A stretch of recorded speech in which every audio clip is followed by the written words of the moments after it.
साधारणतः आपण त्यांना भारतीय राज्यघटनेचे शिल्पकार आपण म्हणतो, पण त्याच्याही पलीकडं डॉक्टर बाबासाहेब आंबेडकर एक अर्थशास्त्रज्ञ आहेत. आणि मग त्यांनी वेगवेगळे अर्थशास्त्राच्या संदर्भामध्ये विचार त्यांनी मांडलेले आहेत. त्यातील जो महत्वाचा विचार आहे तो शेतीविषयक विचार.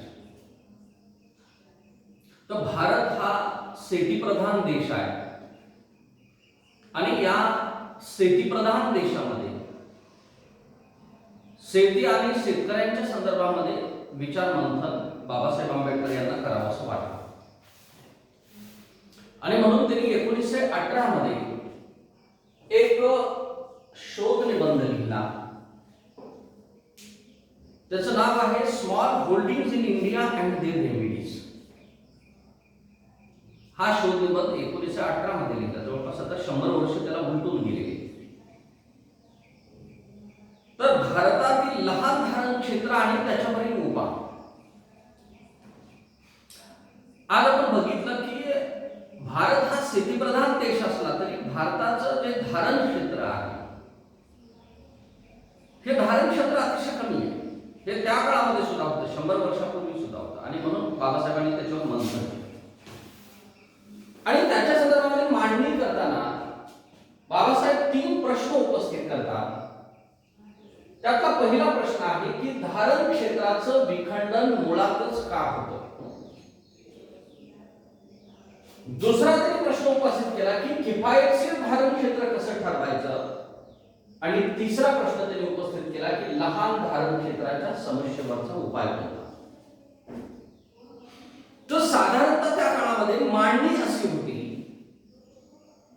ती मांडणी म्हणजे वारसा हक्काचे जे कायदे आहेत हे धारण क्षेत्राच्या विखंडनाला जबाबदार आहेत. म्हणजे वारसा हक्कानं त्याच्या वडिलाची जी काही जमीन आहे ती त्याच्या मुलांना येते, त्याच्या मुलांची जमीन ती त्याच्या नातवांना येते. आणि त्याच्यामुळं शेत जमिनीचं जे काही विखंडन आहे हे होतं अशी मांडणी त्या काळामध्ये केली जात होती. डॉक्टर बाबासाहेब आंबेडकर यांना ही मांडणी किंवा ही भूमिका पटली नाही आहे. आणि म्हणून डॉक्टर बाबासाहेब आंबेडकर सांगतात की वारसा हक्क हे शेत जमिनीच्या विभाजनाचं मुख्य कारण नसून लोक जमिनीचे तुकडे का करतात तर उपजीविकेचं कोणतंही साधन त्यांना उपलब्ध नाही. म्हणजे शेती व्यतिरिक्त लोकांना उपजीविकेचं दुसरं साधन देशामध्ये उपलब्ध नाही. आणि जर शेती सोडून लोकांना उपजीविकेचं दुसरं साधन जर सरकारनं उपलब्ध करून दिलं तर लोक काय करतील की शेत जमिनीचं विखंडन करणं त्या ठिकाणी थांबवतील. म्हणजे पहिला जो काही प्रश्न आहे की धारण क्षेत्राचं विखंडन का होतं त्याच्यापैकी एक भूमिका मांडणारा वर्ग होता की वारसा हक्काचे कायदे जबाबदार आहेत. तर आंबेडकर त्याच्या पुढे जाऊन म्हणतात की वारसा हक्काचे कायदे त्याला जबाबदार नाही आहेत, तर लोकांच्या समोर पर्याय नाही. लोकांना पर्याय तुम्ही दिला पाहिजे. आणि लोकांना जर पर्याय जर दिला तर लोक जमिनीचं विखंडन त्या ठिकाणी करणार नाही. आता small holding in India and their remedies मध्ये ते दुसरा प्रश्न उपस्थित करतात किफायतशीर धारण क्षेत्र कसं ठरवायचं. किफायतशीर धारण क्षेत्र म्हणजे काय तर शेती करण्याला परवडलं पाहिजे अशा पद्धतीचं शेतीचं आकारमान. बरोबर आहे. तर किफायतशीर धारण क्षेत्राच्या संदर्भामध्ये डॉक्टर बाबासाहेब आंबेडकर काय म्हणतात की शेती हा उत्पादनाचा उपक्रम असून त्याला उपभोगाचा निकष लावता येत नाही. आणि उपभोगाचा निकष लावून किफायतशीर धारण क्षेत्र ठरवणं हे चुकीचं आहे. त्याच्यामुळं मोठी धारण क्षेत्र हे किफायतशीर धारण क्षेत्र असतात. म्हणजे शेतीचा आकार मोठा हे किफायतशीर असतं आणि शेतीचा आकार लहान हा किफायतशीर नसतो असं म्हणता येत नाही. की धारण क्षेत्र किफायतशीर आहे की अकिफायतशीर आहे हे कशावर ठरतं तर ते आकारमानावर ठरत नाही आहे, तर कार्यदक्ष मशागत करण्यासाठी त्या शेतीच्या तुकड्यावर असणारी इतर सामग्रीचा मेळ आहे. म्हणजे काय असलं पाहिजे की लहान धारण क्षेत्र जरी असलं तरी त्या लहान धारण क्षेत्रावर सुविधा असल्या पाहिजे. शेतीच्या पाण्याची सुविधा असली पाहिजे. बरोबर आहे. म्हणजे या सुविधा त्याच्याकडे असल्या पाहिजे. आणि मग बाबासाहेब म्हणतात की लहान धारण क्षेत्र ही भारताची समस्या नाही आहे, तर भांडवल व इतर साधन सामग्री शेतीमध्ये अतिरिक्त उत्पादन झाले नसल्यामुळे बचत कमी होते आणि त्याच्यामुळं शेतीमध्ये जे काही भांडवलाचा तुटवडा शेतीमध्ये निर्माण होतो. आणि म्हणून बाबासाहेब म्हणतात की लहान धारण क्षेत्र हे भारताची समस्या नाही आहे, तर शेतीमध्ये असलेली भांडवलाची जी गुंतवणूक आहे ती कमी आहे, ही समस्या आहे. आणि म्हणून शेतीमध्ये भांडवलाची गुंतवणूक मोठ्या प्रमाणामध्ये झाली पाहिजे, अशा पद्धतीची भूमिका डॉक्टर बाबासाहेब आंबेडकर हे दुसऱ्या प्रश्नाच्या अनुषंगाने त्याचं उत्तर त्या ठिकाणी आपल्या त्या शोध निबंधामध्ये मांडतात. तिसरा प्रश्न त्यांनी उपस्थित केलेला आहे की लहान धारण क्षेत्राच्या समस्येवरचा उपाय काय, की हे जे छोटे धारण क्षेत्र आहे म्हणजे जमिनीचे तुकडे तुकडे करून लोक जे शेती करतायत, तर ह्याच्यावर उपाय काय आहे. तर या संदर्भामध्ये डॉक्टर बाबासाहेब आंबेडकर काय म्हणतात की औद्योगिकीकरण, इंडस्ट्रियलायझेशन, देशामध्ये औद्योगिकीकरण वाढलं पाहिजे, औद्योगिकीकरणाचा वेग वाढला पाहिजे. आणि मग लेविसची थेरी आहे, म्हणजे प्रोफेसर लेविसने एक सिद्धांत मांडलेला अर्थशास्त्रामध्ये, अनलिमिटेड सप्लाय ऑफ लेबर थेरीचा सिद्धांत त्यांनी मांडलेला की शेतीमध्ये असणारी जी काही अतिरिक्त लोकसंख्या आहे ही आपल्याला ती अमर्याद आहे आणि ती इंडस्ट्रियल सेक्टरसाठी आपल्याला वापरता येऊ शकते. हीच कन्सेप्ट डॉक्टर बाबासाहेब आंबेडकर म्हणतात की औद्योगिकीकरणामुळे शेती क्षेत्रातील बेकार श्रमिक जे आहेत हे बिगर शेती क्षेत्रामध्ये त्या ठिकाणी सामावून घेतले जातील आणि उपजीविकेसाठी त्यांना इतरावर अवलंबून राहावं लागणार नाही आहे. श्रमिक स्वतः काम करून राष्ट्रीय उत्पन्नामध्ये भर घालतील आणि जमिनीपासून मिळणारा फायदा संपुष्टात येऊन जमिनीवरील भार त्या ठिकाणी कमी होईल. आणि म्हणून डॉक्टर बाबासाहेब विखंडन आणि विभाजन जर कमी जर करायचं असेल तर भांडवल इतर साधनाचा वापर वाढल्यामुळं आपोआप धारण क्षेत्र कमी करावी लागतील, मोठी करावी लागतील. आणि शेतीचा प्रश्न जर सोडवायचा असेल तर औद्योगिकीकरण हा एकच खात्रीशीर त्या ठिकाणी उपाय आहे. अशा पद्धतीनं भारतीय शेतीचे जे काही प्रश्न आहेत जे आज सुद्धा सुटलेले नाही, तर हे जे प्रश्न आहेत डॉक्टर बाबासाहेब आंबेडकरांनी हे जवळपास 100 वर्षापूर्वी या प्रश्नांची चर्चा त्या ठिकाणी आपल्या आर्थिक विचारामध्ये त्यांनी घडवून आणली. दुसरा त्यांनी विचार मांडलेला आहे की सामुदायिक शेती. त्याच्यामध्ये डॉक्टर बाबासाहेब आंबेडकर म्हणतात की शेती हा शासकीय उद्योग असला पाहिजे, म्हणजे शेती ही सरकारच्या मालकीची असली पाहिजे. शासनाने सर्व जमीन आपल्या ताब्यामध्ये त्या ठिकाणी घेतली पाहिजे आणि ज्याची जमीन घेतली आहे त्याला नुकसान भरपाई द्यावी आणि गावातील जमिनीचे भाग करून ते ग्रामस्थांना कसण्यासाठी द्यावे. म्हणजे जमिनीची मालकी ही सरकारची असली पाहिजे. कारण त्या काळामध्ये आपण जर बघितलं तर जमीनदारीची पद्धती आणि काही लोकांच्याकडे प्रचंड मोठ्या शेकडो हेक्टर जमिनी काही लोकांच्याकडे आहे आणि काही लोकांच्याकडे जमिनीच नाहीये. तो शेतीवर कष्ट करणारा वर्ग आहे. आणि याला उत्तर जे आहे की याला उत्तर नंतर आपण लँड ॲक्विजिशन ऍक्ट आणले, पण त्याच्याही अगोदर डॉक्टर बाबासाहेब आंबेडकरांची ही जी काही भूमिका आहे ती भूमिका त्यांनी सांगितले की सगळी जमीन ही सरकारच्या मालकीची त्या ठिकाणी असली पाहिजे आणि सामुदायिक शेतीबाबत सरकारी मार्गदर्शक तत्वे, अधिनियम या शेतांना लागू करावे. म्हणजे सरकारने जमीन आपल्या ताब्यामध्ये घ्यावी आणि त्याचे नियम त्या जमिनीला लागू करावे. जमीनदार, कुळ, शेतमजूर, जात पात असा भेद न करता सर्व ग्रामस्थांना या शेतामध्ये सामावून घ्यावे जो कष्ट करणार आहे. तिसरं त्यांनी सांगितलं की शेती उत्पादनाचा योग्य हिस्सा सरकारला देऊन उरलेलं उत्पन्न ग्रामस्थांनी वाटून घ्यावं. आता आज आपण जे बघतोय ना की आज सरकारचा जो काही रेव्हेन्यू आहे, बरोबर आहे की याच्यामध्ये जे काही कमतरता आहे आणि मग सरकारला आपली जी प्रॉपर्टी आहे ती विकावी लागत आहे. म्हणजे सरकारी जी मालमत्ता आहे, सरकारी उद्योगधंदे आहेत हे विकावं लागत आहे आणि त्याच्यातून सरकारचा राज्य चालवावं लागत आहे. तर या स्थितीमध्ये बाबासाहेब आंबेडकरांनी जो सांगितलेला पर्याय आहे की या पर्यायाचा जर वापर जर केला, सगळी जमीन सरकारने आपल्या ताब्यामध्ये घेतली आणि गावामध्ये जो कष्ट करणार आहे त्याला ती जमीन जर वाटून कसण्यासाठी दिली आणि त्याचा काही हिस्सा सरकारनं जर आपल्या तिजोरीमध्ये महसुलाच्या रूपाने जर घेतला तर त्या ठिकाणी मोठ्या प्रमाणावर सरकारचा जो काही महसूल आहे हा महसूल सुद्धा गोळा होईल आणि ग्रामस्थांना सुद्धा त्या ठिकाणी समान जमीन मिळेल किंवा त्या जमिनीवर त्यांना चांगल्या पद्धतीनं उत्पन्न मिळवता येईल. म्हणजे आजचा जो काही बेरोजगारीचा प्रश्न आहे, ग्रामीण बेरोजगारीचा प्रश्न सुद्धा सुटेल आणि सरकारच्या महसुलाचा सुद्धा प्रश्न सुटेल. ही भूमिका सुद्धा बाबासाहेबांनी जवळपास 100 वर्षापूर्वी त्या ठिकाणी मांडली. मग या सामुदायिक शेतीच्या संदर्भामध्ये सरकारचे काय अधिकार असतील हे सुद्धा बाबासाहेबांनी त्याच्यामध्ये टाकलेलं आहे की शेती उत्पादनावर शेतसारा, जमीनदारांना द्यावयाची नुकसान भरपाई व सरकारनं पुरवलेल्या भांडवलाचा वापर यासाठी सरकार कर बसवू शकेल. म्हणजे कर रूपाने सरकारला म्हणजे या गोष्टी सरकारने दिल्यामुळे त्याला कर बसवता येईल. दुसरं त्यांनी सांगितलं सामुदायिक शेतीच्या अटीचा भंग करणाऱ्यास योग्य शिक्षा करा.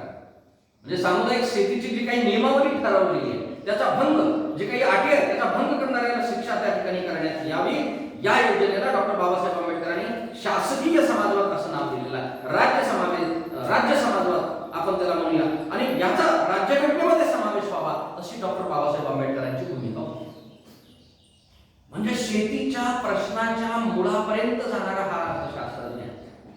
परंतु सरकारने या अर्थशास्त्रज्ञाच्या शेतीविषयक विचाराची जी काही दखल आहे ती घेतली पाहिजे होती आणि त्याच्यानुसार अंमलबजावणी करायला पाहिजे होती, ही त्या ठिकाणी केलेली नाही. डॉक्टर बाबासाहेब आंबेडकर त्याच्या पुढे आणखी एक पर्याय त्या ठिकाणी शेतीच्या समस्येवर देतात, सहकारी शेती, कोऑपरेटिव्ह, सहकारी तत्वावर. कारण बाबासाहेबांच्या एक गोष्ट लक्षामध्ये आली की शेतीवर इथला जो भारतीय माणूस आहे हा जीवापाड प्रेम करतो. शेतीचा तुकडा म्हणजे त्याला काळजाचा तुकडा वाटतो आणि मग तो सहजासहजी आपली शेती त्या सामुदायिक शेतीसाठी किंवा सरकारच्या ताब्यामध्ये द्यायला तयार होतो. आणि म्हणून बाबासाहेब काय म्हणतात की विखुरलेल्या आणि 10 लहान धारण क्षेत्राच्या जे काही आकारमान आहे या आकारमानावर जो काही उपाय म्हणून बाबासाहेब सहकारी शेतीचा पर्याय त्या ठिकाणी देतात. आणि सहकारी शेती अस्तित्वामध्ये आल्यास छोट्या शेतकऱ्यास विनाशापासून वाचवता येईल आणि सहकारी शेतीमुळे शेतकऱ्यांचा जमिनीवरील मालकी हक्क त्या ठिकाणी कायम राहील.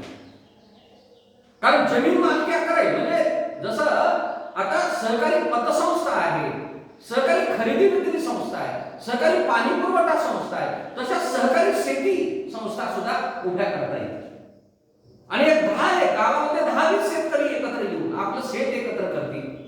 आकारमान शेतीचं मोठं राहील, मालकी त्यांची राहील आणि ते सहकारी तत्वावर शेती करतील आणि त्याच्या हिश्श्याप्रमाणे त्या उत्पन्नाची वाटणी त्या ठिकाणी करून घेता येईल. हा लहान जमिनीवरचा महत्वाचा उपाय आहे हे बाबासाहेबांनी त्या काळामध्ये सांगितलेलं आहे. शेतकऱ्यास त्याच्या धारणक्षेत्रावर लागून असलेल्या धारणक्षेत्र जोडल्याशिवाय जमीन कसता येणार नाही. सहकार शेती जसे मोठ्या आकाराचे असेल तरच ते एक संघ सुद्धा त्या ठिकाणी असेल.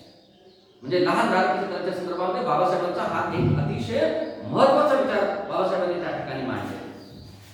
बाबासाहेबांनी त्याच्या पुढे म्हटलं आहे की जमीन महसूल, की जमिनीच्या महसुलाच्या संदर्भामध्ये बाबासाहेब म्हणतात की उत्पन्नावर जमीन महसूल आकारणं अन्याय आहे. शेती उत्पन्नावर असं बाबासाहेबांचं मत होतं. सर्वांकडून सारखा कर वसूल करणे योग्य नाही. म्हणजे ॲडम स्मिथनं जे कॅनन्स ऑफ टॅक्सेशन सांगितलेलं आहे ही भूमिका बाबासाहेबांची इथं दिसते. काही विशिष्ट रकमेपेक्षा कमी उत्पन्न असणाऱ्यांना जमीन महसूल माफ असला पाहिजे आणि म्हणून जमीन महसूल संहितेचे 107वे कलम रद्द करून जमीन महसूल प्राप्तिकराच्या कक्षामध्ये आणला पाहिजे अशी भूमिका त्या काळामध्ये डॉक्टर बाबासाहेब आंबेडकरांनी मांडलेली आपल्याला दिसून येते.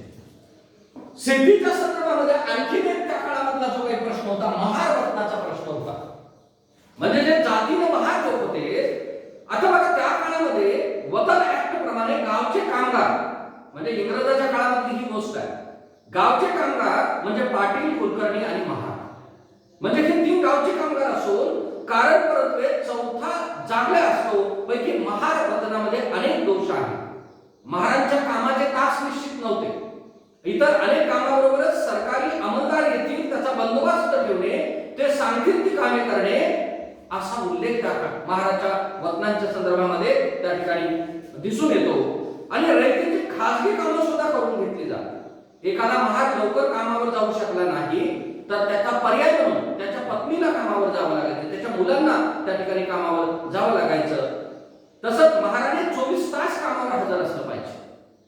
म्हणजे कामाचं जे स्टँडर्ड ठरलेलं आहे काम आणि आराम, 24 तासाचा दिवसाची काही विभागणी आहे काम आणि आराम मध्ये केलेली आहे. त्याच्यापैकी 8 तासाचे कामाचे तास हे आंबेडकरांनी केलेले. बाबासाहेबांचीच ती भूमिका आहे. आणि त्या काळामध्ये महाराजांना 24 तास कामावर हजर राहावं लागायचं. आणि महारकीच्या कामाकरिता जमिनीचा एखादा तुकडा त्यांना दिला जायचा. अतिशय म्हणजे तो सुद्धा टाकाऊ स्वरूपाचा तुकडा की ज्याच्यामधून काही उत्पन्न मिळत नाही. ग्रामस्थाकडून थोडं धान्य दिलं जायचं आणि महिन्याला 2 आणे ते ₹1.5 त्याला मिळायचा. हे 1938 सालामध्ये. आणि म्हणून डॉक्टर बाबासाहेब आंबेडकर म्हणत होते की ह्या महारत्नामुळे महारांची जी अवस्था आहे ही खालावलेली आहे. त्यांच्या कामाचे त्या ठिकाणी तास जास्त आहेत आणि म्हणून ते म्हणतात महारत्नामुळे महार स्वाभिमान शून्य झालेले आहे. महारांची महत्वाकांक्षा मारली गेलेली आहे आणि वतनदारी नष्ट केल्याशिवाय सामाजिक सुधारणा अशक्य आहे. आणि म्हणून मुंबई विधिमंडळामध्ये 1928 रोजी कायद्यामध्ये दुरुस्ती सुचवणारे विधेयक बाबासाहेबांनी मांडले आणि त्या ठिकाणी वतनदाराला वतनापोटी एकदम पैसे घेण्याची सवलत देणं, मुशाहिरा मिळण्याची खात्री व कामासंबंधी पोटनियम तयार करणं या संदर्भामधलं ते विधेयक त्या ठिकाणी होतं. 1929 मध्ये ते मागे घेण्यात आले. 1939 मध्ये पुन्हा आंबेडकरांनी महाराजांच्या वतनी जमिनी रयतवारी जमिनी कराव्यात, महाराजांना सरकारी कनिष्ठ नोकर समजून त्याला मासिक वेतन द्यावं व फक्त सरकारी कामेच त्यांना सांगावीत अशा मागण्या केल्या. महाराजांनी जमिनीच्या लहानसहान तुकड्यावर गुजराण करण्यापेक्षा पडीक जमिनी लागवडीखाली आणाव्यात अशी त्यांची भूमिका त्या ठिकाणी होती. वतनी कायदा व वतनी पद्धती ही भारतीय घटनेच्या तरतुदी विरुद्ध आहे अशी भूमिका डॉक्टर बाबासाहेब आंबेडकरांनी मांडली. म्हणजे एखाद्या जमिनीच्या तुकड्यासाठी एखाद्या समुदायाला 24 तास राबवून घेतलं जाणारी जी काही पद्धती आहे ती पद्धती म्हणजे महारवतन पद्धती होती. ती मोडीत निघाली पाहिजे, ती संपली पाहिजे. हा विचार बाबासाहेबांनी त्या ठिकाणी मांडला. 6वा विचार त्यांनी सांगितलेला आहे की खोटी पद्धती. तर खोटी पद्धती ही त्या काळामध्ये शेतकऱ्यांना एक शोषण करणारी एक जाचक पद्धती होती. काही जिल्ह्यामध्ये महाराष्ट्रामध्ये होती, विशेषतः कुलाबा आणि रत्नागिरी जिल्ह्यामध्ये जमीन कसणुकीची ही खोटी पद्धती अस्तित्वात होती. आता रयतवारी एक पद्धती होती. रयतवारीमध्ये काय आहे की रयतवारी पद्धतीमध्ये जो प्रत्यक्ष जमीन कसतो त्याच्याकडून सरकार सारा वसूल करत असते. म्हणजे सरकारला जो काही जमिनीचा महसूल द्यावा लागायचा रयतवारीमध्ये जो रयत आहे, जो जमीन कसतो तो डायरेक्ट त्याच्याकडून महसूल सरकार करायचा. म्हणजे त्या रयताला आपला सारा डायरेक्ट सरकारकडे भरण्याची सोय होती. परंतु खोटी पद्धतीमध्ये काय होतं, सारा वसूल करण्याची जबाबदारी खोतावर होती. आणि हा जो खोत आहे हा खोत काय करायचा, शेतकऱ्याकडून जास्त सारा वसूल करायचा, सरकारच्या तिजोरीमध्ये ठरलेला सारा भरायचा आणि वरचा जो काही सारा आहे तो त्या ठिकाणी त्याचं कमिशन म्हणून तो त्या ठिकाणी मिळवायचा. आणि अशा पद्धतीचा अत्याचार, अशा प्रकारचा अन्याय, तो जुलूम हा तो त्या ठिकाणी करत होता. याचा परिणाम शेतकऱ्यांनी आंदोलन उभं केले आणि काही मला वाटतं कुलाबा आणि रत्नागिरी जिल्ह्यामध्ये 2-3 खोताचे खून पाडले शेतकऱ्यांनी.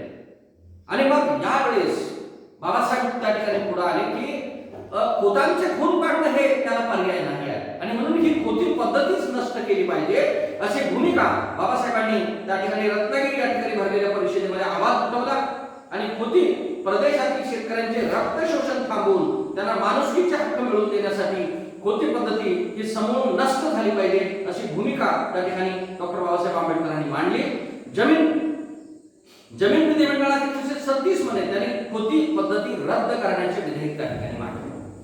म्हणजे खोत विरुद्ध जो शेतकरी आहे हा संघर्ष त्या काळामध्ये विकोपाला गेलेला होता आणि हा संघर्ष थांबवून खोतांचे जे मुर्दे पाडले जात होते ते थांबवण्याचं काम डॉक्टर बाबासाहेबांनी केलं. आणि त्याचबरोबर त्या ठिकाणी खोत जो शेतकऱ्यांचं शोषण करत होता ती शोषण करणारी खोती पद्धती रद्द झाली पाहिजे अशी भूमिका 1936 मध्ये त्यांनी विधिमंडळामध्ये त्या ठिकाणी विधेयकाच्या रूपाने बाबासाहेबांनी मांडली.